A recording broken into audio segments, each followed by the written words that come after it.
Hello everyone, আজকে আপনাদেরকে দেখাবো কিভাবে আপনারা এই গরমের মধ্যে ম্যাঙ্গো লাচ্ছি বা ম্যাঙ্গো স্মুদি বাসায় খুব সহজে বানিয়ে খেতে পারবেন।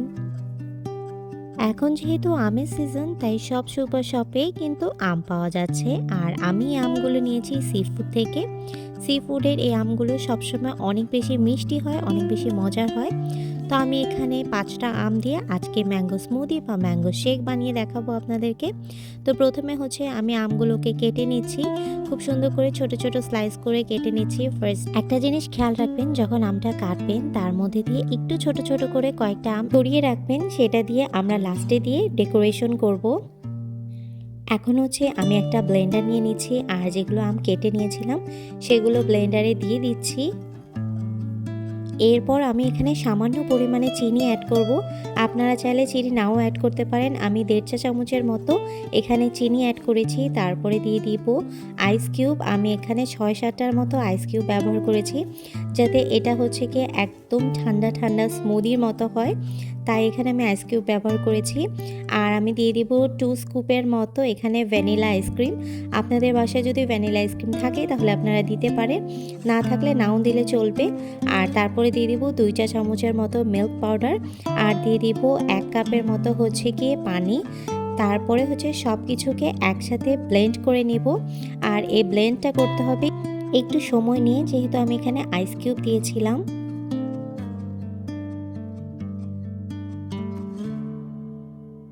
এখানে আমি ছোট ছোট প্লাস্টিকের জার নিয়েছি। এগুলো আপনারা ডলার ট্রিতে বা অ্যামাজনে পেয়ে যাবেন। আমি কিনেছি অ্যামাজন থেকে। তো এখানে আমার সব স্মুদি বানানো হয়ে গিয়েছে। আমি সুন্দর করে এই ছোট ছোট কন্টেনারে সার্ভ করে নিচ্ছি।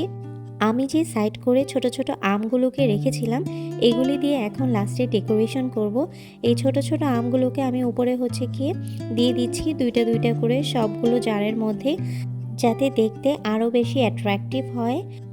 আপনার যে কোনো জিনিসে খাওয়ার আগ্রহ তখনই বৃদ্ধি পাবে যখন আপনি এটাকে খুব সুন্দর করে পরিবেশন করবেন। তো দেখুন, আমগুলো দেওয়ার পরে কিন্তু খুবই সুন্দর লাগছে। ম্যাঙ্গো শেকটাকে আরও অ্যাট্রাকটিভ করার জন্য আমি এখানে ছোট ফুলের কলি অ্যাড করছি। আপনারা চাইলে এটার পরিবর্তে পুদিনা পাতাও অ্যাড করতে পারেন। এটা দেওয়ার পরে কিন্তু অনেকটাই লুক চেঞ্জ হয়ে এসেছে, আর আগের থেকে আরও বেশি অ্যাট্রাকটিভও লাগছে। এই তো হলো আমার ম্যাঙ্গো লাচি বা ম্যাঙ্গো স্মুদি ফাইনাল লুক। দেখতে কিন্তু বেশ হয়েছে, আর খেতেও কিন্তু অসম্ভব রকমের মজা হয়েছে। আপনারা চাইলে এটা কোনো গেস্ট আসলে পরিবেশন করতে পারেন। ছোট বড় সকলেরই কিন্তু এটা খুবই পছন্দের একটা ড্রিঙ্ক হবে। আর এই গরমের জন্য, এই সামার সিজনের জন্য একদমই পারফেক্ট একটা ড্রিঙ্ক। এটা আপনারা অবশ্যই বাসায় বানিয়ে ট্রাই করবেন। ভিডিওটা কেমন লেগেছে আমাকে জানাতে কিন্তু অবশ্যই ভুলবেন না। আজকের মতো এখানেই বিদায় নিচ্ছি। আল্লাহ হাফেজ সবাইকে।